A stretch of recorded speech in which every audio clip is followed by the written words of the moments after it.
Olá, pessoal que nos segue aqui no canal Saúde e Evidências.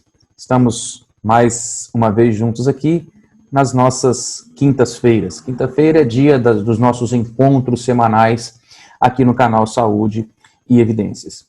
E hoje nós teremos um encontro todo especial. Nós falaremos um pouquinho de como manter a nossa saúde mental diante de todo esse quadro terrível que nós estamos atravessando no ano de 2020, já aí há quase 5 meses. E para isso nós vamos receber aqui um convidado especial. É a primeira vez que o nosso programa vai realizar nosso canal vai realizar esse tipo de programação. É uma entrevista muito especial com um convidado muito especial, que é o doutor Valber Dias Pinto. Dr. Valber é médico, psiquiatra, e eu acho que ele escolheu, particularmente falando, a área certa da medicina para ele atuar, porque realmente é uma pessoa muito humana e nessa área, principalmente, em todas, mas especificamente nessa, nós precisamos de profissionais que sejam, de fato, pessoas muito humanas, né? Então, hoje nós receberemos aqui colega de trabalho na universidade.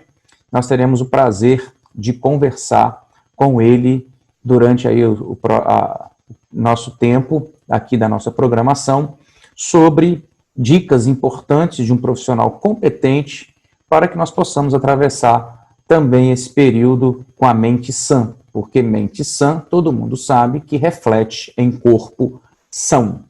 Valber, é um prazer enorme recebê-lo aqui no nosso canal Saúde e Evidências, e eu já, de antemão, passo a palavra para você, para que você faça aí também as suas apresentações aqui ao nosso público. Então, pela apresentação, pelo carinho, né? Realmente a psiquiatria é uma área onde a gente depende desse contato muito bem feito entre as pessoas para que a especialidade funcione, né? E com esse momento que a gente está vivendo tão delicado, a gente começou a perceber que para ter contato a gente não precisa necessariamente estar perto, né? A gente pode estar perto das pessoas, ser cuidadoso com as pessoas, mesmo distante fisicamente, né? Então eu gosto muito de falar que a gente deve manter mesmo, né, o distanciamento físico, mas o social não. A gente deve manter uma proximidade entre as pessoas, né? Sobretudo entre as pessoas que a gente, né, pelos nossos afetos, cuidar dos afetos, né, que é uma das coisas mais importantes nesse momento, para que a gente mantenha o contato. E esse contato, ele pode se fazer mesmo a gente estando à distância, vamos dizer assim. Eu agradeço o convite e estou à disposição aí de vocês. Doutora Isabela, por gentileza. Olá. Muito obrigada, viu, doutor Valber, mais uma vez, por estar aqui com a gente no nosso canal. Eu acho que vai acrescentar bastante nas dúvidas que a gente tem nessa época de pandemia que a gente está passando, né? Ainda está passando, já estamos em agosto e ainda estamos convivendo com esse isolamento, né, social. Então, acho que muitas dúvidas sobre isolamento e como vai ser daqui para frente surgem, né? Realmente. A gente está, assim, tem vivido uma situação completamente fora do que a gente imaginou que pudesse viver, por mais que a gente tivesse imaginasse coisas difíceis a vivenciar, passávamos já por algumas catástrofes no Brasil, onde não é muito comum, né? Uma situação como essa realmente mexeu com muitas coisas e fez a gente repensar uma outra série de questões, né? Exato. Ok, então, para a gente ir ao ponto, a gente já começou a debater aqui, né? Já começou a falar um pouquinho. Eu vou pedir a você, Valber, para que você explique aí para a gente, de imediato, de início, assim, quais são os principais fatores estressantes, né? No pré-pandemia, durante a pandemia e no pós-pandemia também. Ou seja, todo esse pacote que a gente está vivendo no momento.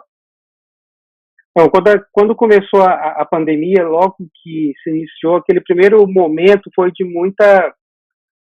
as pessoas experimentaram, quase todos nós, né, um certo pavor. Então, de certa forma, havia um medo, né, do próprio vírus em si, que é o elemento que no início até ajudou, né? Se a gente não tem um pouco de medo, a gente não toma cuidado necessário, né? Eu falo muito isso para os pacientes. É bom que tenha o medo na medida certa. Eu não posso ter ausência de medo, porque se eu não tiver medo nenhum, eu também não me protejo. Se eu não tiver medo de um ladrão, eu não tranco a porta. Se eu não tiver medo de cair de um lugar, eu vou subir até mais alto e vou cair, né? E por aí vai. Então, o medo tem o seu papel, né? Então, é importante ter um pouco de medo, mas o que a gente viu foi um medo em excesso, muito. E esse medo em excesso, ele fez com que as pessoas não tivessem, vamos dizer assim, a tranquilidade necessária para se cuidarem naquele momento. Então, muitas vezes, o que ela precisava era ficar bem concentrada para quando pegar um objeto, né, por exemplo, pegou um copo, né, esse copo, quem pegou esse copo? Só eu peguei nesse copo, então tá. Não, esse copo estava aqui, eu peguei, não sei quem pegou nesse copo. Então, vou lavar minha mão, minha mão pode estar suja. Então, um raciocínio lógico, sem apavoramento, né? Então, vai lavar as compras quando chega, né, do supermercado. Então, alguns pacientes estavam tão apavorados que achou que tinha que usar máscara para lavar a compra. Eu falei, mas espera aí, a compra está viva? Ela respira? Ela tosse? Ela espirra? Não. Então, é você que vai levar o vírus para seu rosto se ele estiver lá naquele produto que você comprou. Então, você tem que estar calmo para não enfiar a mão na cara. Então, isso tudo precisa do quê? Do medo no tanto certo. Então, é isso muito que eu vi no início, um medo desproporcional, né? Um medo acima do necessário, né? É isso, claro, para as pessoas que me procuravam, né? Certamente teve quem não teve medo nenhum e não se protegeu em nada. Onde isso começou a causar uma série de problemas. Então, esses estressores iniciais foram, primeiro, a própria condição mesmo, medo de você de contaminar, né? E na medida que a gente foi avançando na pandemia, a gente começou a ter outros medos. O medo, por exemplo, dos impactos financeiros. Acho que também, logo que a gente percebeu que a coisa ia durar um pouco mais, muitos perguntaram, mas e aí? Né? E se a escola não precisar mais de professor? E se não tiver mais aluno? Né? E se o lugar que eu trabalho fechar? Então, começou a ter esse medo. Né? Teve também medo de não ter provimentos. Então, houve aquela corrida inicial no supermercado, as pessoas comprando as mais diferentes coisas, achando que ia faltar alimento, né? Que, graças a Deus, não aconteceu e era muito improvável, mas é um medo que no mundo todo se observou, de faltar elementos básicos. Aqui no Brasil a gente tem água encanada, mas em lugares que não tem, as pessoas compraram, por exemplo, muita água potável, né? Água mineral, coisas assim, né? Então, esse é um outro medo. Depois a gente começou a entrar numa fase mais crônica, e aí a gente começou a ter um pouco de sentimentos já de tédio, né? Porque a duração da quarentena começou a ser o fator determinante, né? E depois, frustração por planos que não se concretizaram. Então, vamos supor, eu tinha uma viagem em maio, uma viagem muito planejada, eu né, com dificuldade, comprei, consegui, não vou poder fazer essa viagem. Eu tinha um casamento. Quantas pessoas deixaram de se casar? Muitos e muitos, né?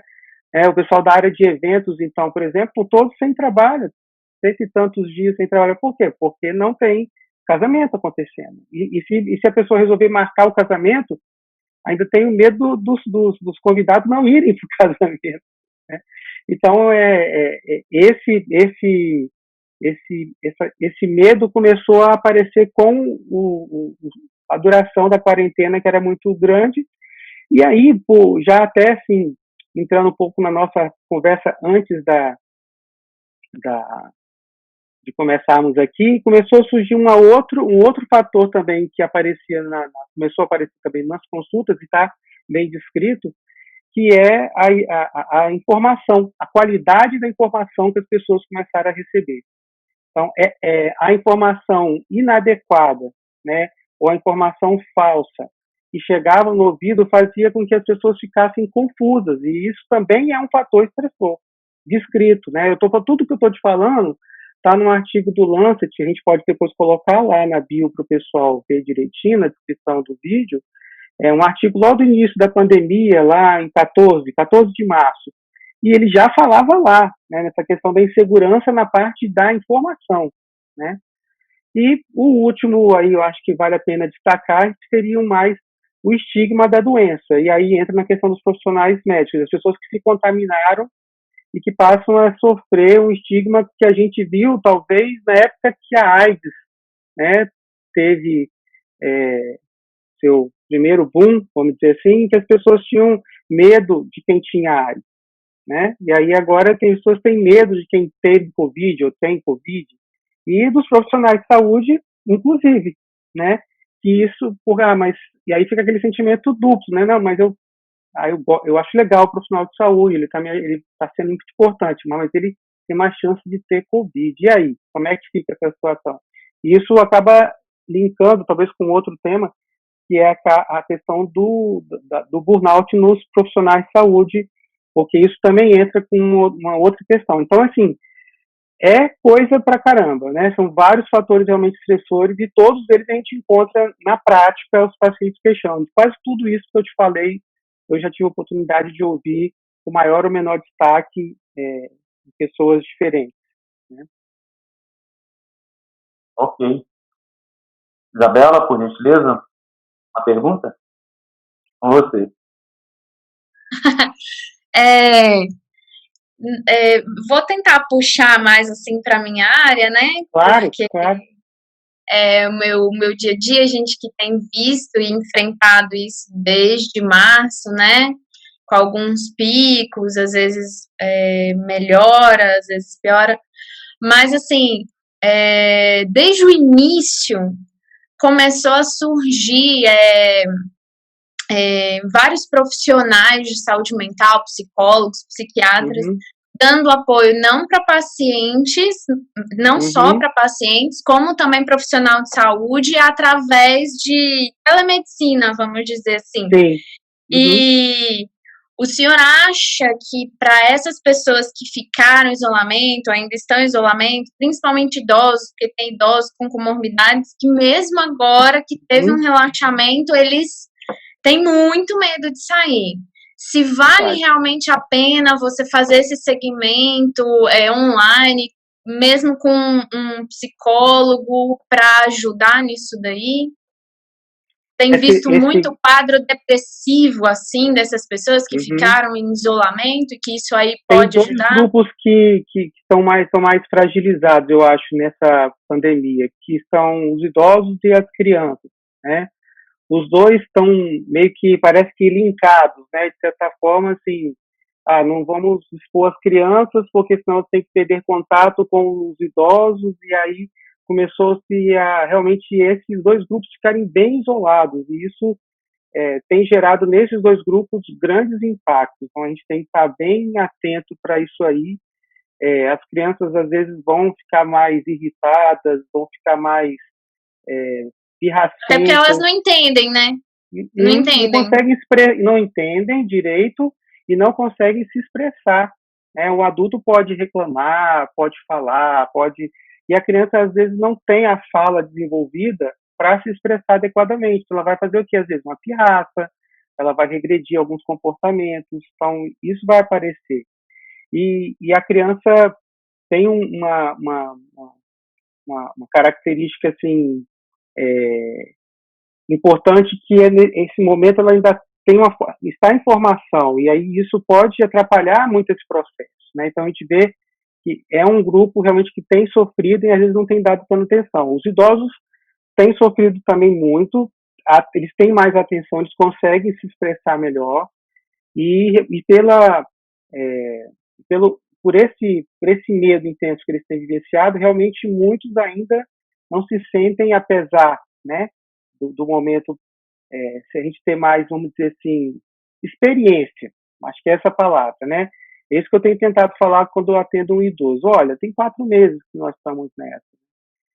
Será que a gente não fez nada certo? Porque senão, por que a gente estava aqui? Senão a gente já tinha partido, né? Então, se a gente chegou até aqui, é que a gente aprendeu alguma coisa. A gente aprendeu a a lavar as mãos, aprendeu a ficar atento na hora que acha que tem que passar o álcool em gel, ficou atento em evitar aglomerações. Então a gente aprendeu alguma coisa.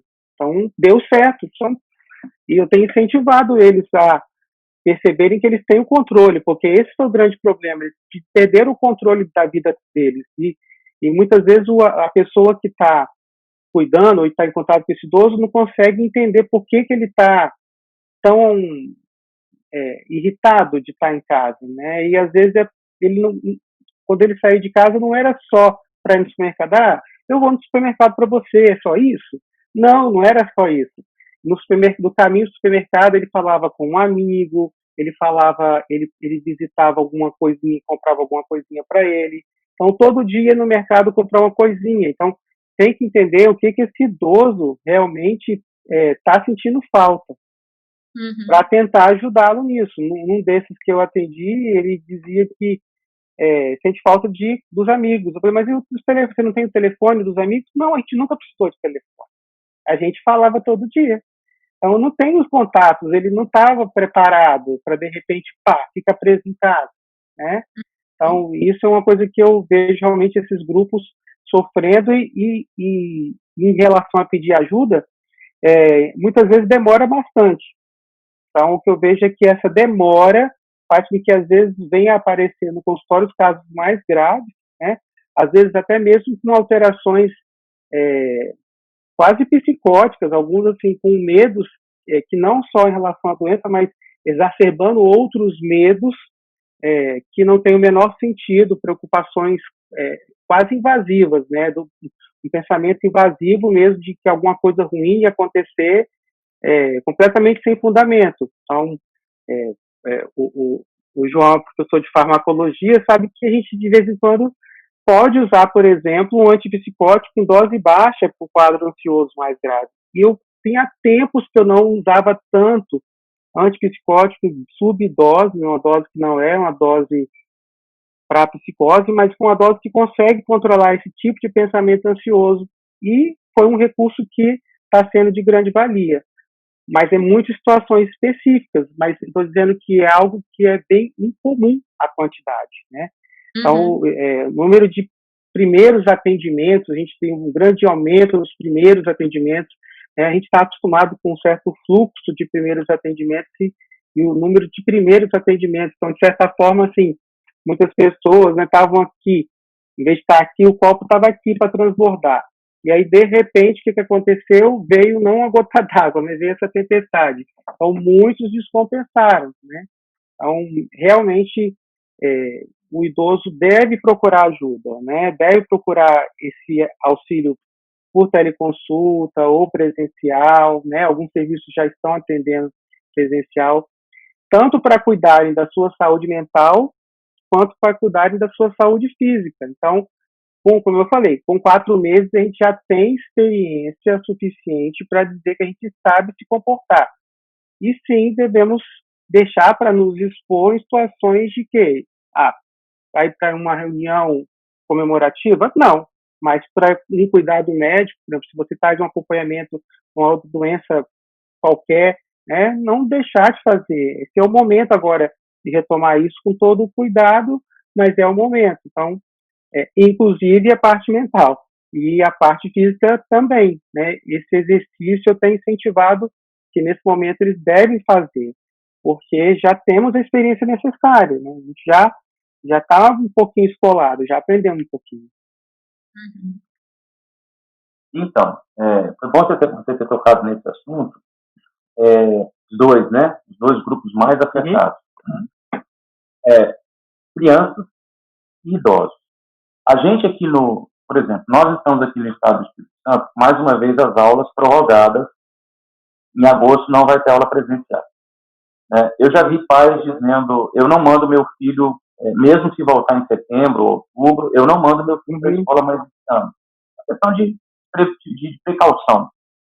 Mas, ao mesmo tempo, a gente vê também muitos pais irritados, sem saber o que fazer, porque o filho está dentro de casa preso num apartamento. Daria algum conselho, Sauber, para esse pessoal aí, os pais, muito importante nesse momento? O que fazer diante disso? alguns especialistas em psiquiatria infantil, né, que a gente tem ouvido nessa pandemia, têm falado muito sobre esse tema, em especial os pais de crianças com TDAH, por exemplo, onde a incidência de divórcio é maior, né? Então, quando os filhos têm TDAH, os estudos mostram que os pais tendem a ter maior tendência de separação, porque fica esse conflito fica muito acentuado entre os pais se o relacionamento já não está muito bom. E com as crianças em casa, isso tudo se acentua. Então, se há alguma aresta que não está muito legal, ficou tudo muito acentuado.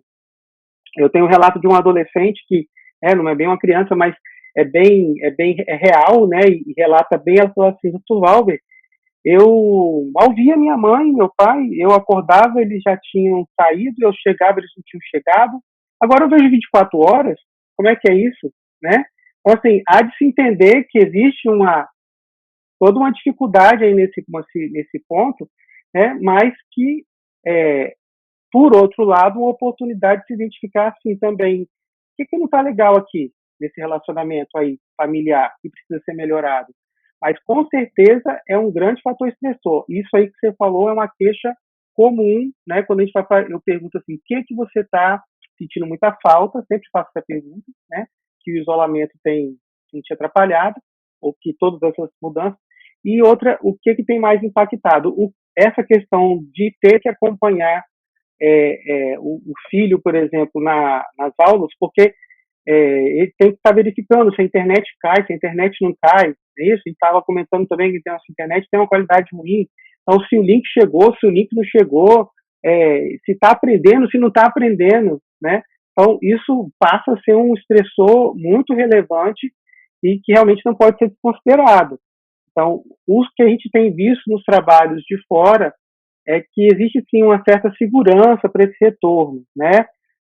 Mas principalmente das faixas etárias mais velhas, depois progressivamente indo para as mais novas, porque as mais velhas sabem se comportar mais facilmente, né? Ou seja, um adolescente vai ter mais chance de usar máscara o tempo todo, lavar a mão, usar álcool em gel, manter distanciamento, que uma criança de 5 anos, o córtex pré-frontal ainda não está formado direitinho, não consegue ter os comportamentos inibitórios que a gente tem que ter. Então, chega aqui, dá vontade de te abraçar, aí eu só de longe te cumprimento.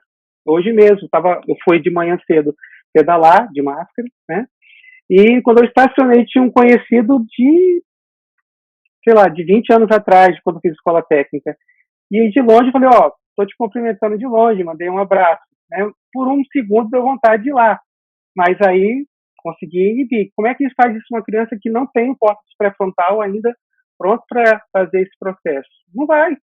Então, existe a necessidade, sim, da gente fazer esse movimento de retorno e tem que fazer de maneira inteligente. Eu acho que a ideia é essa, fazer de maneira inteligente, escalonada, dos mais velhos para os mais novos, porque isso que você levantou é um fato. Realmente, isso tem se tornado um grande estressor, e aí a pergunta que se faz é se as consequências de todo esse processo não serão maiores do que o próprio vírus, né? Eu acho que é um questionamento que a gente tem que estar atento. Mas isso realmente é algo que tem influenciado, sim. Quase é unânime essa questão da criança, queira ou não queira, que ela continue assim, estresse. Pegando o gancho do João, desculpa, João, que você falou de TDAH, aí me veio na cabeça, assim, o contrário, e aquelas pessoas, crianças, adolescentes que têm aquele autismo e que você tenta incluir elas num ambiente, e nesse momento você não pode. Acho que você, no seu ver, assim, pioraria muito a progressão dessa... Os autistas, eles têm dois, a gente tem dois relatos. Tem um relato mais comum, o paciente autista, ele gosta muito de rotina. Ele gosta muito de tudo igual. Então, eles sentiram muita falta de deixarem de frequentar os serviços que eles faziam. A maioria que tem, pelo menos, uma assistência médica conseguia fazer assim, vários tipos de assistência psicológica, terapia ocupacional. Ou seja, ele tinha uma semana toda muito ocupada, fora a parte de aula. E isso foi brutalmente interrompido. Então, isso gerou uma grande mudança de rotina, então eles sentiram muito no início, e tem já alguns relatos dizendo assim, agora vai ser o difícil contrário, agora ele vai querer ficar mais em casa ainda, Mais porque ele não gosta introspectivo. muito dessa interação social e agora ficou um tempão em casa, está fazendo muita coisa online, não sei se ele vai querer voltar. Então eu tenho visto essas duas queixas. Mas eu acho ainda que esse rompimento desse atendimento presencial, porque precisava ser interrompido, a gente não está discutindo isso, mas causou realmente neles uma mudança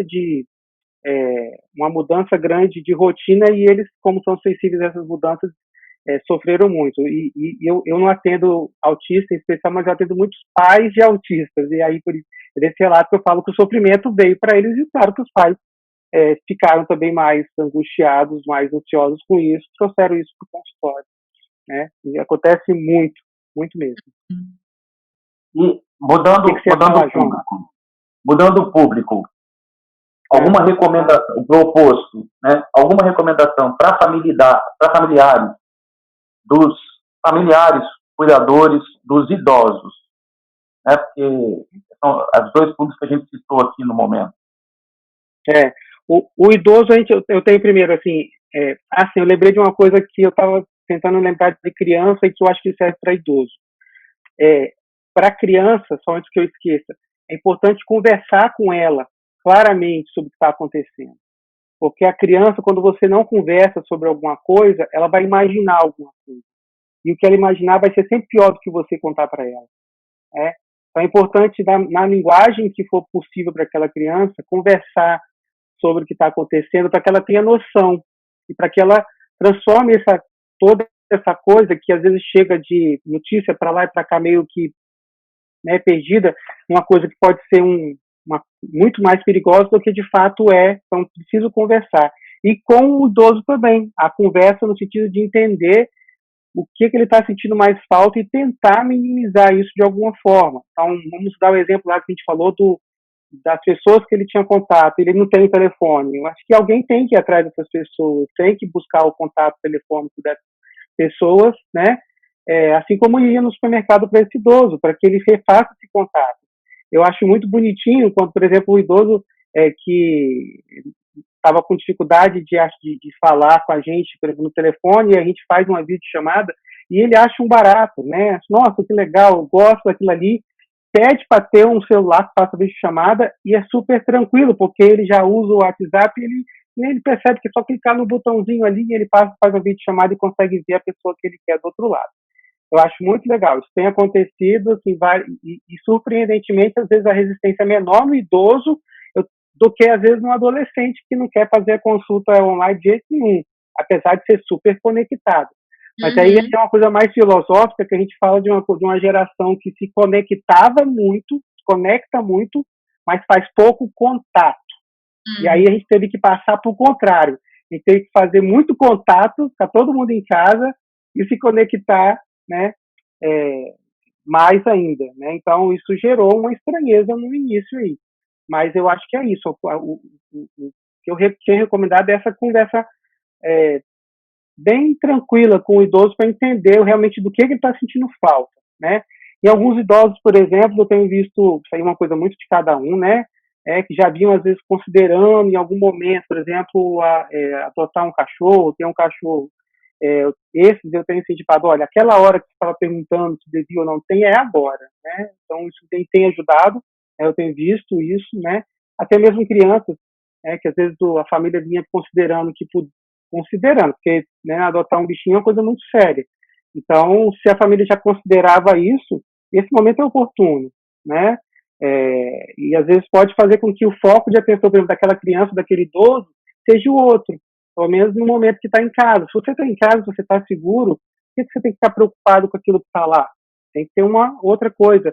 Pensamento ruim, eu falo que é igual criança pirracenta. Se você der atenção, ele cresce. Então, a única saída é o quê? Pensar em outra coisa. E aí você tende a enfraquecer esse pensamento. E aí você tendo outros motivos para pensar, outras coisas para pensar, isso realmente facilita bastante, né? Aqui em casa a gente tem a oportunidade de fazer algo parecido, né? Eu sou meio suspeito, que a gente gosta muito de bicho, mas minha mãe arrumou um bicho, arrumou um cachorro, e a gente arrumou um filhotinho para minha filha. Então, foram duas coisas. Acabou que foi para todo mundo, porque está todo mundo envolvido com ele. Então, de certa forma, chega em casa, você consegue desligar um pouco mais, né, das coisas. Foi uma estratégia legal. Não estou dizendo que as pessoas têm que fazer isso, tá? Porque isso é uma coisa, uma decisão muito séria. Mas se isso já é uma coisa que a família considerava, é uma boa ideia. Tem várias outras formas. Então, a ideia é que você tenha algo que você possa estar fazendo para tirar o foco disso que a gente tem tanta informação, como a gente falou, nem sempre é informação boa, né, e de qualidade, e que você possa confiar, né? Vamos dizer assim. Ok. Muito bom. Isabela? Isabela? Assim, eu acho legal se o que a gente tem visto, né, infelizmente, fica em casa, isolado. O idoso não quer sair, né? Não quer sair e já aconteceu, infelizmente, de chegar, assim, idoso parando porque estava já passando mal e chega no hospital em parada, porque não queria sair de casa, né? Isso. Ou então agravar essa questão sua da depressão, que você está dando alguns conselhos do que fazer, né? Porque a pessoa quer ficar em casa. Você consegue dar, assim, talvez para os familiares, quem está assistindo a gente, alguns insights, alguns sinais, assim, que ele pode estar apresentando, que você tem que buscar ajuda, um profissional para poder ajudar? Então, por exemplo, na parte de ansiedade, tem que estar muito atento para essa questão da proporcionalidade do medo, né? Se o medo é um medo apenas adequado, é aquele medo que faz você lembrar que tem que levar máscara, tem que levar álcool gel, tem que usar, tudo bem. Mas se é aquele medo que paralisa, é aquele medo que faz com que a pessoa não queira sair de casa para manter, por exemplo, está com um problema grave, né? Está com evidentes sinais, por exemplo, de uma doença mais grave, de um AVC, de um infarto, e não quer buscar, eu acho que isso é um divisor de água. Então, você está tendo impacto, a capacidade de se relacionar com as pessoas, de trabalhar, né? Então, acho que isso deve ser um motivo de procurar ajuda. E no campo assim da depressão, principalmente se você vê um impacto no sentido da apatia extrema, né? Então, a gente fala muito de depressão e a gente lembra muito da depressão, do sintoma depressivo, que seria a tristeza. Mas a depressão tem outros dois aspectos, que são a falta de energia, a fadiga, que é outro critério chave, junto com a depressão. E a gente vê muito idoso isso, confunde às vezes. E o outro que é o quê? Dificuldade de sentir prazer nas coisas. Isso é quase único, não tem uma outra. A depressão é uma doença da vontade. Então, se você não consegue desenvolver a vontade de fazer nada, uma coisa nova, se você não tem, você deixou de ter interesse pelo que gosta. Então, vamos supor, a pessoa gosta de ler livros. Assim, nossa, agora eu vou botar tudo em dia, né? E aí chegou na pandemia, leu um, né? Ou seja, evidentemente perdeu o interesse pelo que gosta, né? Eu gosto de tirar foto. Poxa, de repente, nem sei mais onde é que anda a minha câmera, né? Então, deixou de ter prazer no que gosta. E aí, quando a gente só faz as coisas quando a gente gosta. E aí, a energia passa a não ter energia no geral, e aí vai ficando mais apático. Então, esses sinais são sinais que a gente deve ficar atento de que, será que não precisa de uma avaliação, né? Será que não precisa de alguém que possa observar e avaliar aquilo ali, né? Principalmente se está trazendo risco para a pessoa, né? Onde não se cuidar. Então, ela não tem vontade de fazer mais nada e aí ela não vai querer cuidar de um problema orgânico, físico, que ela tenha que estar fazendo acompanhamento, né? E, como eu disse, a gente já tem experiência suficiente para sair, né?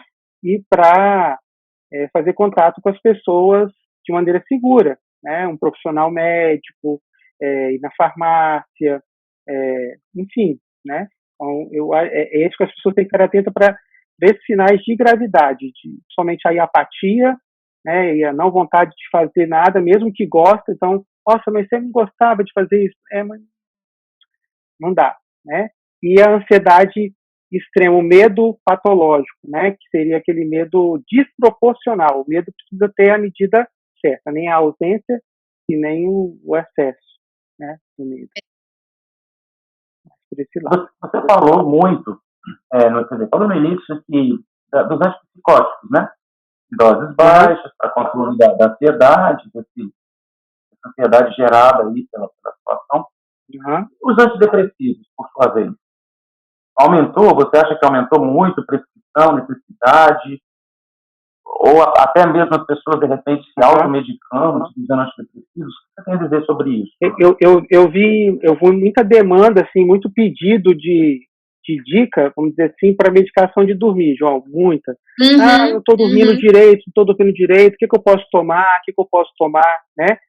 E isso eu vi muito aumento de demanda, e a gente sempre insiste, sono primeiro, tem que fazer higiene do sono, né? Tem que ver se está tudo certinho, para depois, né, tentar ver, né? Principalmente adolescente que ficou com um ciclo vigília muito bagunçado, dormindo sem horário, né?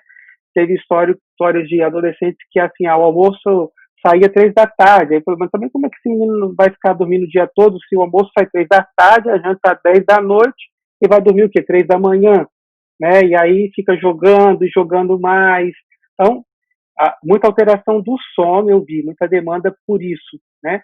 E de antidepressivos, sim, aqueles mais sedativos, sim. Por exemplo, se você tem um antidepressivo, por exemplo, mais dopaminérgico, noradrenérgico, esse, talvez agora, nessa fase crônica, que as pessoas chamam mais para apatia, mais deprimidas, tem até um espaço maior.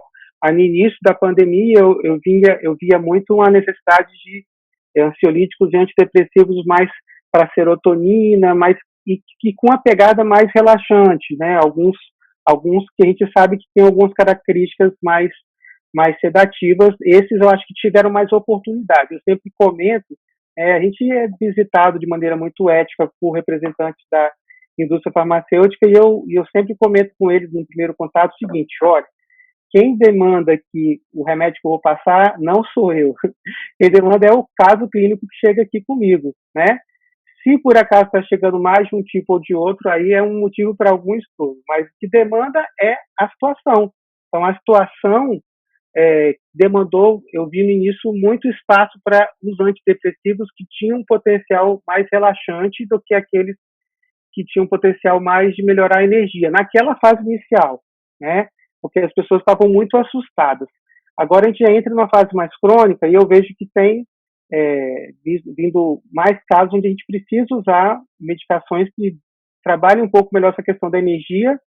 E o sono, o tempo todo, precisou ser trabalhado. Quando chega muitos com alterações do sono e precisando serem medicados, porque às vezes já vinham com automedicação, né? A gente sabe que, infelizmente, as pessoas conseguem adquirir, somente tarja pretas, sem receita, e aí faz um uso que não vai ser paliativo, não vai resolver o problema dele de sono, né?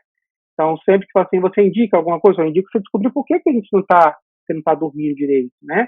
E aí, conforme ele se tratando a causa, pode tratar um pouco a consequência também, aquele sono também, desde que você esteja tratando a causa, porque senão você cria um outro problema.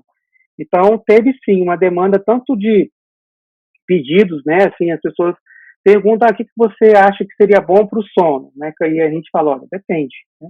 E para ansiedade também, né? Mas muito como consequência desse momento, né? Não uma coisa que nem sempre era uma doença, um quadro patológico que tinha começado. Muitas vezes apenas uma resposta a estresse agudo. Então, até certo ponto, relativamente normal, né? Que tinha que ser administrada com o controle desses fatores que causaram isso. E depois, mesmo assim não conseguindo, aí sim precisaria de cuidado nesse sentido da pergunta que a Isabela fez, ou seja, quando é que tem que passar para uma avaliação mais especializada e para um tratamento mais medicamentoso, vamos dizer assim, né? Mas foi dessa maneira que eu percebi, né? Eu não sei se aqui no canal seria uma oportunidade de falar de classe de medicamento, não sei se vai ficar uma coisa muito, não sei, né, se vai ficar uma coisa que o público tem interesse de ouvir, mas é mais ou menos isso. A gente pode até falar, né, mas eu acho que talvez demora um pouquinho, demanda um pouquinho de tempo. De repente a gente pode até falar mais, explicando de uma maneira mais didática, né, o que a gente tem procurado fazer aqui no nosso canal, né? Mas uma coisa que me preocupa bastante é que, como professor de farmácia e você como médico, Valber, sabe que existe um apelo, Isabela também, um apelo muito grande ao uso de benzodiazepínicos. Então, aqueles fármacos, traduzindo para o nosso público aqui, alguns fármacos de tarja preta, como o alprazolam, como o diazepam, entre outros, né? Talvez os Rivotril, que é famoso, né? O famoso Rivotril, né? Exatamente, muito famoso, né? Talvez um dos mais. E a população já é um fármaco muito demandado na atualidade, fora a pandemia, talvez um dos fármacos mais prescritos na atualidade, né? Ganhou muito mercado, muita conotação. Então, eu fico imaginando, pré-pandemia, isso já tinha um apelo muito grande, como você disse, é só paliativo, vai causar tolerância, vai causar dependência no paciente. Imagina agora no olho do furacão, onde, né, as pessoas às vezes nem vão ao médico, se automedicam mesmo, vão ali na farmácia. Infelizmente é um medicamento de retenção de receita, mas infelizmente a gente sabe, não adianta a gente querer tapar o sol com a peneira, que existe aquisição desse medicamento por outras vias, né? E aí a gente aqui no canal, uma coisa que a gente tem sempre feito é desaconselhar, mas de maneira radical, a automedicação. Eu acho que volta, assim, a pandemia trouxe esse tema à discussão muito forte e as pessoas precisam entender que é necessário a prescrição por um profissional habilitado, né?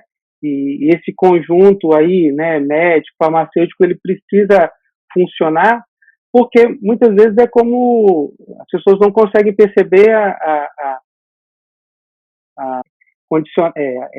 avaliadas para decidir se a gente vai ou não vai prescrever, né? Então, por mais seguro que seja, aí a questão do tarja preta, do benzodiazepínico, ele ganhou grande espaço pela segurança, ou seja, ele tem uma margem, né, entre a dose tóxica e a dose terapêutica grande, e isso os tornou tão populares, eles realmente agudamente fazem efeito, mas eles têm as limitações, eles não têm, por exemplo, em psiquiatria, um efeito que a gente chama de curativo, ele tem um efeito mais paliativo. Então, tem as suas indicações para uso agudo, mas para uso crônico, a tendência é que eles não sejam recomendados, né? E que não sejam nunca usados sozinhos. Então, não é que não pode usar, mas tem que saber como usar, quando usar, e nunca sozinho. Então, só para dar um exemplo de uma situação onde a automedicação ela vem como resultado de um processo que tem uma parte boa, que é a pessoa se interessar, pesquisar, entender o que ela está vivenciando. Mas é preciso também entender que para que aquilo chegue a ser indicado ou ser tomado, que existe um pouco mais do que ela consegue captar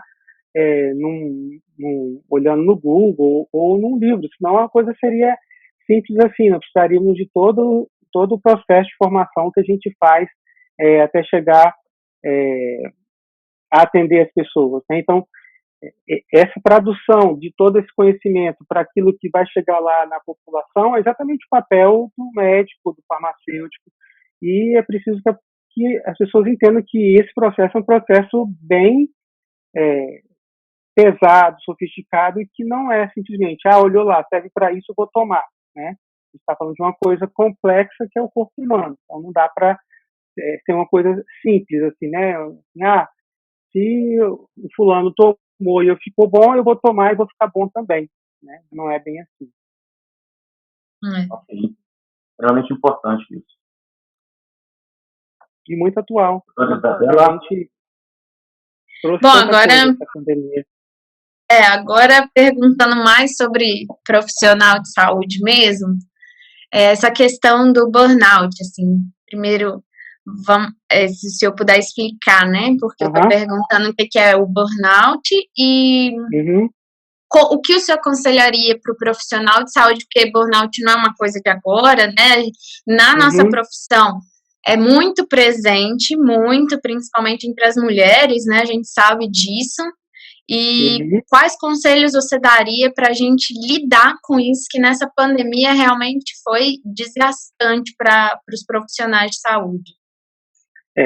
O burnout ele é uma condição muito associada, assim, se tentou colocar burnout para outros tipos de situação, mas hoje em dia ainda é uma coisa muito voltada para o profissional, para o âmbito do trabalho, né? Então a gente não fala em burnout fora do ambiente de trabalho, né? Só mesmo relacionado ao trabalho. Então, apesar de saber que alguns tipos de atividade de trabalho vai levar a um burnout, por exemplo, quando você pega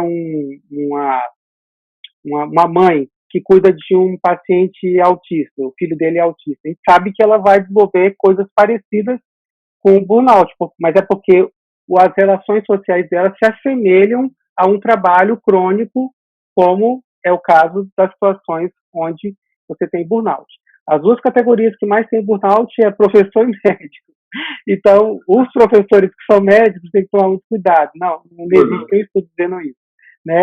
Não tem estudo dizendo isso, não. Mas realmente são as duas, talvez deveria ter um estudo pesquisando isso, mas são as duas, porque é o que a gente chama de trabalho sem poros. Como assim? Né? Vamos supor que nosso trabalho fosse esse, nós estamos aqui o tempo todo, esses últimos minutos. Nós não tivemos nenhuma pausa, nós tivemos aqui, e se eu tivesse vontade de ir no banheiro, de comer alguma coisa, não vai. Você está em evidência e está sem poros. É assim o trabalho, por exemplo, do professor, né? É um trabalho em evidência e sem poros. E no professor, quando tem poros, quando tem lá um intervalinho, ele ainda tem que dar aula, porque aí na hora que dá um intervalinho, o aluno vai lá tirar uma dúvida, tá no recreio, alguém vai tirar uma dúvida, então ele nunca está sempre trabalhando, né? Então o médico também tem essa característica também no trabalho dele, está lá atendendo, ele não vai parar, espera um pouquinho, vou no banheiro, não rola, né? Não, espera um pouquinho que eu estou com sede, se ele quiser, ele separa a água dele antes, come antes, porque na hora que começou não dá para parar mais. Então esse trabalho sem poros, ele é um dos principais, né? Então, as características, esse tipo de trabalho é um fator de risco, não quer dizer que vai ter burnout, então, mas é um fator de risco. E quando chega a desenvolver burnout, é que já o estresse ficou crônico e o indivíduo começa a não ter mais aquele sentimento, vamos dizer assim, de prazer que ele tinha anteriormente com o trabalho. O trabalho passa a não causar o mesmo prazer, o sentimento de recompensa que ele tinha antes, né? Então, isso é um sentimento comum, né? E não se sente mais realizado no trabalho. Então, quando isso começa a acontecer, o indivíduo passa a ter sintomas de burnout que vai parecer uma síndrome depressiva em algumas coisas, porque ela tem essa parte da falta de disposição, falta de vontade de fazer, e vai ter uns elementos de ansiedade também, porque ele fica mais irritado, mais estressado, mais impaciente, né? Mas, com certeza, por conta da pandemia, a gente tem grande, vamos dizer assim, chance de ter aumento disso tanto para uma classe quanto para outra. Porque tanto os profissionais da saúde como um todo estão mais sobrecarregados, quanto os profissionais da educação também, porque esse sistema de aula online, ele demanda uma série de aprendizados que às vezes ainda não houveram tempo para serem feitos, né? Quem aqui de nós, o João, quando a gente começou a dar aula, a gente lembra de como é que a gente ficava nervoso para entrar numa sala de aula, né? Depois de 10, 15 anos, é tranquilo. Até as piadas são as mesmas, a gente meio que já metaboliza aquele aprendizado, mas agora muda, então no que muda, toda vez que tem que adaptar, se você tem que se adaptar, você fica ansioso. A palavra-chave para entender quando a gente vai ficar ansioso é se tem que adaptar. E é exatamente o que a gente está tendo que fazer, várias adaptações, e é pouco tempo, um profissional para ficar tranquilo com o que ele faz demora alguns anos, né? Você tem um tempo já de formado, então você já tem uma tranquilidade para fazer um monte de coisa que no início da sua carreira era mais difícil, assim é para o professor. Então todas essas mudanças que a gente teve que vivenciar demandaram da gente muita adaptação, muito estresse, e estresse crônico, mais esse monte de coisa pode ser fator para burnout. E aí realmente o risco é o profissional evoluir para um quadro depressivo mesmo, o burnout sendo um mecanismo para essa doença, né? E, infelizmente, aí aumentando os índices, por exemplo, tanto de abandono do trabalho, da profissão, quanto mesmo de abandono da vida, né? Muitas pessoas caminham para um caminho de tentar suicídio e muitas vezes você vai ver o histórico, tinha o burnout aí nessa questão, em especial mulheres, né? Porque a mulher já é mais ansiosa naturalmente que o homem, né? Eu falo que é uma característica da mulher que é uma grande vantagem, vamos dizer assim, não diria vantagem, mas um traço que é o que a mulher consegue prestar atenção em mais coisas ao mesmo tempo, o homem é mais focado, né? Isso faz com que ela seja mais estressada naturalmente, porque ela tem um monte de coisa para dar conta, né? E aí acaba que ela é mais ansiosa de maneira geral, então ela tem mais chance de desenvolver os transtornos de ansiedade que os homens, né? E burnout, poderíamos dizer que ela acaba tendo mais fator de risco para isso, ela está sempre ligada, né? Um monte de coisa. Então, o que é um traço bom acaba sendo um calcanhar de Aquiles aí nessa hora, né? De conseguir desligar de algumas coisas, delegar coisas, né? Então, está em casa, aquele monte de gente aí, mais trabalho, e aí mais gente em casa, mais sujeira, mais... Tem que começar a dividir. Então, peraí, quem vai fazer o quê? Quem vai me ajudar, né? Essa ideia de que tem que dar conta de tudo não dá certo. Em parte, os homens, por exemplo, experimentaram um pouquinho do que é a jornada tripla das mulheres agora durante a pandemia, né? Eles experimentaram um pouquinho, e as mulheres ficaram com a jornada quádrupla, sei lá, né? Porque já estava grande mesmo, aumentou mais ainda. As mulheres vão gostar de ouvir isso aqui. Acho que vai até aumentar o número de inscritos no canal. Vai aumentar a audiência do canal. Vai aumentar com as mulheres. Você deu aí talvez elas vão chamar os maridos para vir aqui, seus companheiros para vir. Vem cá para você ver o que está acontecendo. O que você está falando aqui.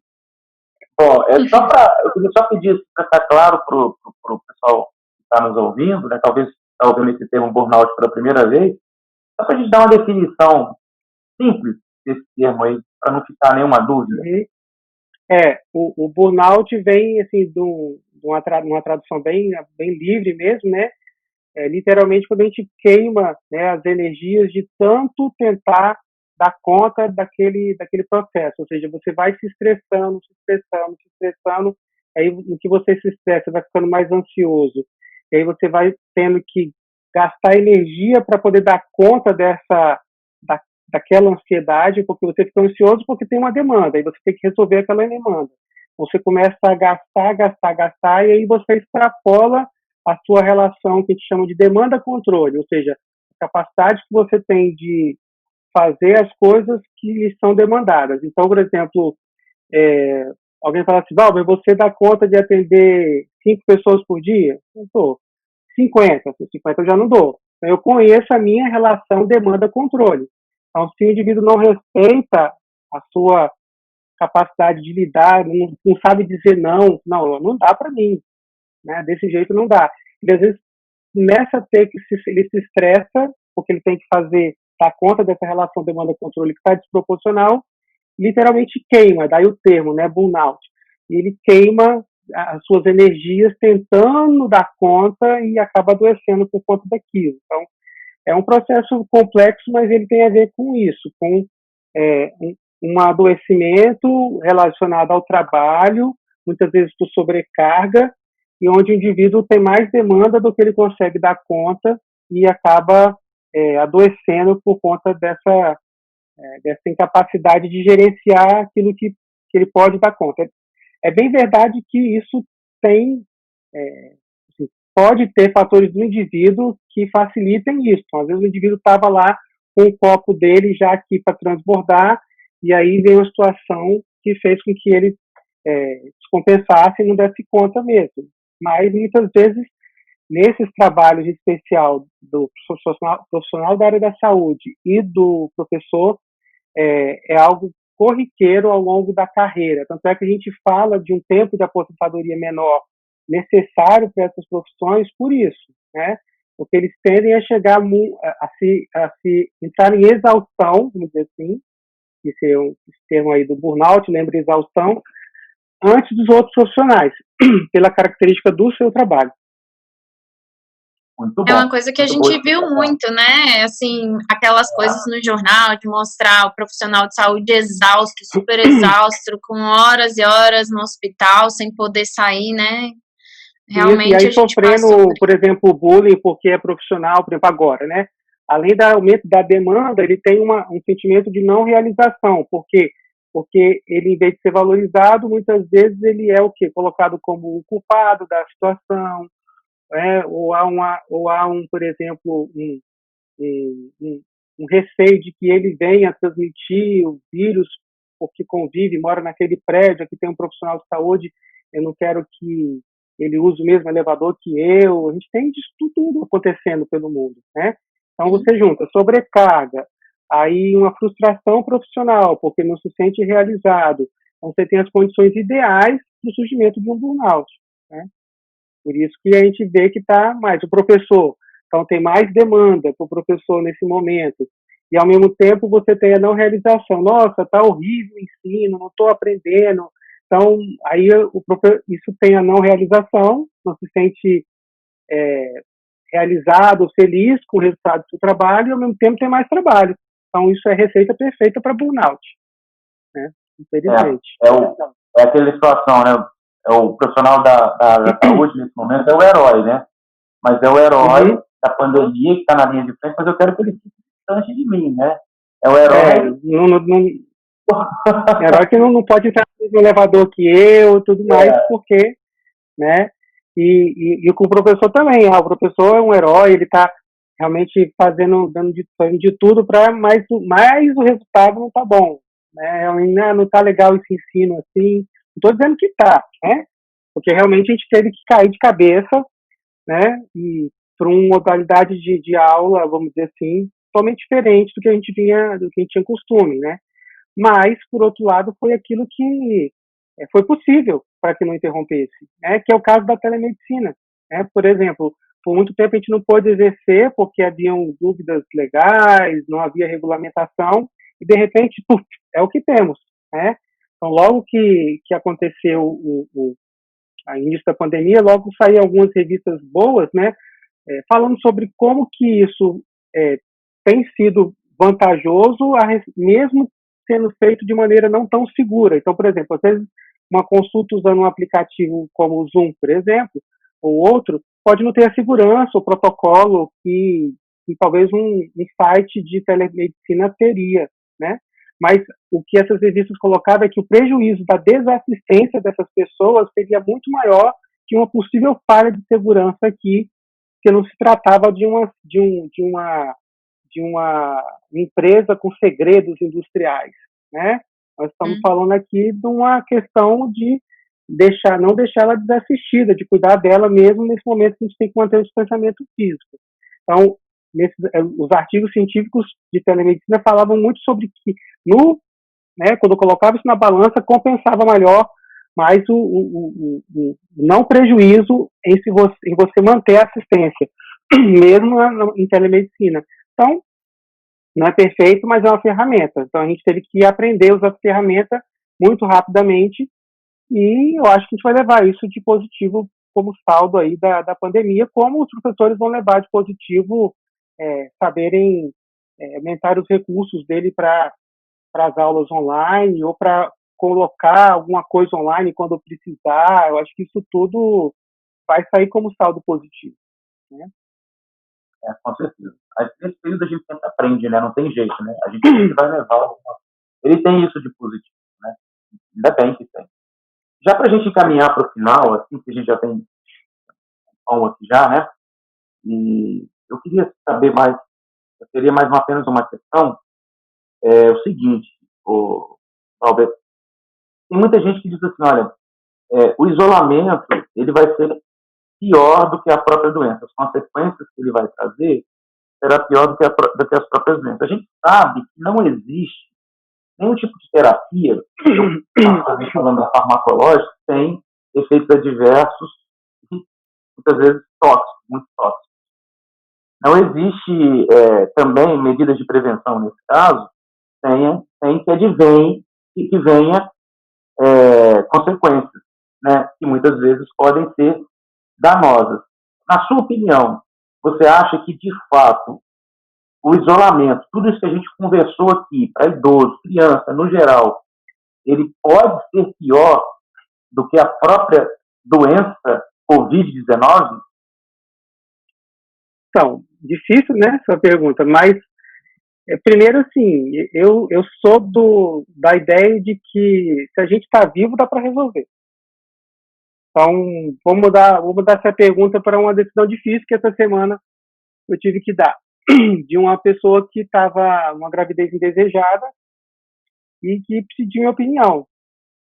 E aí eu falei, olha, pelo que eu te conheço, você tem muito mais facilidade de lidar com as dificuldades que vão vir dessa gravidez indesejada, porque você você sabe resolver problemas, do que lidar com o sentimento de culpa de você resolver não levar essa gravidez à frente, né? Então, é uma decisão muito difícil, porque olha só, eu não podia falar com ela, não, pode, tem um bebê, vai dar tudo certo. Não sei dizer isso para ela, não posso dizer isso para ela, né? Vai ter consequências, isso porque não era um filho desejado, não era um filho que ela não era nem do marido dela. Então, assim, a coisa é complexa. Quem sou eu para dizer? Mas eu falei, olha, te conhecendo, eu sei o que eu quis dizer. Você está viva, você vai conseguir resolver esse problema, você sabe resolver problemas, né? E você vai resolver esse problema. Agora, a culpa que você pode carregar, eu não sei. Não sei como que você vai lidar com isso. Então, assim, traduzindo isso para nós aqui, eu acho, sim, que em termos de número, nós vamos ter mais número de pessoas adoecidas por problemas advindos da pandemia, em termos de transtorno mental, a gente vai ter um aumento nessa demanda, do que talvez as pessoas que virem a falecer por um vírus, que tem exatamente essa característica. Esse vírus, se ele fosse um ebola, ele não teria se espalhado tanto, porque ele ia ser tão virulento que ele ia matar todo mundo rápido e acabou ali. Mas é exatamente por ele não ser tão virulento e se espalhar tão fácil, ele fez o estrago que fez. Se espalhou tão rapidamente, e aí 1% de 1 milhão, 1% de 1 bilhão, né, foi dando esse número tão expressivo. Então, sim, realmente o vírus talvez venha, vamos dizer assim, a matar, né, uma quantidade de pessoas que a gente não sabe se vai ser maior ou menor que as consequências que ele vai causar. Mas certamente a gente não tem como dizer que se não fizéssemos o isolamento, não iríamos ter mais pessoas mortas, né? E se nós iríamos saber lidar com esse sentimento de culpa, né? Ou seja, eu sei que nem todos tiveram essa felicidade, mas eu tenho a felicidade, por exemplo, dos idosos aqui no primeiro grau de contato comigo, meus sogros, sogra, mãe, todos continuam bem, né? E eu estou, vamos dizer assim, tranquilo com a decisão que eu tomei no primeiro dia de ir para a telemedicina de cabeça. No segundo, terceiro dia, primeiro final de semana, montei aqui na minha sala uma mesa, conversei com todo mundo, conversei com ex-aluno farmacêutico, falei, eu vou precisar de vocês, vai chegar a receita, vai liberar a receita, porque depois eu dou um jeito, o motoboy te leva, se precisar, preciso da sua ajuda. E fomos traçando várias estratégias para enfrentar a decisão que eu tomei, que era de fazer teleconsulta para não expor essas pessoas, né? E não me expor também, mas não expor essas pessoas em especial. E não expor meus pacientes, porque vem todo mundo ali e eu podia ficar como o veículo, né? Eu vou lá, faço contato, me contamino e contamino um monte de gente que eu consultar naquele dia. Então, foi uma decisão difícil, mas eu não me arrependo. Me sinto muito bem de não ter causado adoecimento de ninguém. Então, claro, isso causou alguns problemas, sim, mas eu digo que a gente consegue resolver. Então, acho que é assim que eu vejo a situação. É fato, sim, a gente vai ter muito mais, porque as condições foram inéditas e a gente teve situações de estresse crônico para muitas pessoas, então isso vai causar adoecimento, mas pode causar um aprendizado. Então, nem sempre um evento traumático evolui para um estresse pós-traumático. Então, você lê lá, se caiu aconteceu um acidente e no local de trabalho, 10 pessoas presenciaram a morte de um colega de trabalho. Às vezes, 1 ou 2 desenvolvem estresse pós-traumático, e as outras 8 não desenvolvem. Então, existe o estresse pós-traumático, existe, às vezes, uma elaboração pós-traumática. Então, às vezes, uma situação difícil como essa pode também fazer o crescimento de muitas pessoas, né? Então, essa geração, inclusive a nossa, não vivenciou grandes crises no mundo, né? Então, ela não teve, muitas vezes, que vencer desafios que talvez a geração dos nossos avós vivenciaram. E, realmente, se você ver como é que eles são mais cuidadosos, mais zelosos, até na questão de gasto, por exemplo, isso é um reflexo desse momento difícil que eles passaram. Então, dificuldade nem sempre faz só mal para as pessoas. Então, se isolar, ficar restrito, não poder fazer uma coisa ou outra, pode ser uma coisa que faça as pessoas crescerem. Ou, por exemplo, dar valor ao que é importante. Como é legal, às vezes, perguntar assim, o que você está sentindo falta? E aí, os mais diferentes relatos, e a pessoa percebendo, realmente eu preciso dar valor a isso, porque isso está fazendo falta. Né? Isso é importante. É como se, por conta da pandemia, a gente teve que cair de cabeça numa coisa que a gente estava caminhando devagarzinho. Então, devagarzinho a gente estava usando mais o celular, a gente estava mais conectado, mais assim, e de repente fala assim, não, agora é tudo assim, pronto. E aí a gente pôde, com contraste, parar para pensar, é aí que eu quero parar? É nesse ponto que eu quero chegar? E muitas pessoas vão falar assim, não é assim. Então, também teve isso, né? Uma oportunidade de vislumbrar se a gente quer essa guinada total para o mundo virtual ou não. Mas a gente estava caminhando devagar, meio que morrendo devagarzinho, né? Mas agora caiu todo mundo nesse mundo, e agora? Agora é isso. Gostou? Muita gente não. Eu não gostei. Mas estou tranquilo de estar atendendo as pessoas por telemedicina. Gostaria de abraçar meus pacientes, gostaria de cumprimentar, gostaria, como, né, é da minha natureza, como você falou, eu gosto do afeto, de ter o afeto, de criar afeto com elas. Mas não dá. E eu acho que está sendo, a forma de eu ser carinhoso com elas, é assim, cuidando dessa maneira. Quando não dá, a gente faz de outra forma. Né? Então, acho que é difícil a resposta, mas é um pouco por aí. Ok, muito bom. Bom, doutora Isabela, alguma coisa mais? Senão nós vamos partir para as considerações finais aqui, porque nosso tempo está bem avançadinho. Não, eu acho que foi bem abrangente. Eu acho que foi bem abrangente as dúvidas e as explicações. É um novo panorama que a gente tem da sociedade daqui para frente. Então, a gente também vai ter que aprender a lidar agora quando sair do isolamento, né? A questão, e aí, vamos voltar a abraçar todo mundo? Vamos tratar igual eles falam, né? Que brasileiro gosta de toque, né? Ou vamos ser mais como os orientais, que são mais reservados? É um panorama que a gente ainda vai conhecer daqui para frente, né? Ok. Usar mais máscaras, né? Como você citou, os orientais, eles usam com frequência, e nós dificuldade para usar, né? Em viagem internacional, né, eu acho que você já deve ter visto isso, é muito comum eles usarem mesmo fora de pandemia, em avião, usar máscara, né? E a gente fala, mas a gente tem um monte de gente de máscara, né? A gente não entendia. Aí tá explicado, eles convivem com isso de uma maneira mais natural. Então, eu acho que realmente a gente precisa ter alguns hábitos que podem ficar, né?